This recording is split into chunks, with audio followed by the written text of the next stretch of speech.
En fait, l'a priori, c'était que les personnes qui sont plus âgées que moi et qui ont vraiment beaucoup plus de bouteilles, donc pour les je reprends l'exemple que quand j'étais enseignant avec des personnes qui avaient, du coup, 25 ans de plus que 25 ans plus moi, que toi, oui, une génération. qui en plus, pour la petite anecdote, j'arrivais dans un monde, d'enseignants de voie professionnelle, c'est-à-dire que c'est des personnes qui sont très, très soudées entre elles et moi j'arrivais petit jeune, mieux diplômé qu'eux et entre guillemets, meilleur salaire, déjà des projets, dans les ministères, donc c'était un petit peu particulier et mon a priori, c'était: «C'est très compliqué de manager des personnes qui sont plus vieilles» et donc je vous le mets dans le mille, le principal obstacle, c'était de manager des personnes qui étaient plus vieilles et en fait, quand j'ai compris ça, ça a switché dans ma tête. Parce que je me suis dit: «En fait, ce que je pense est en train de se manifester». Mais en même temps, c'est sûr parce que mon cerveau, il va être câblé dessus.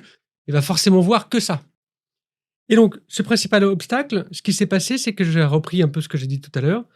Je me suis mis à me dire: «Je vais faire que les écouter». Mais que les écouter. Pour 2 raisons.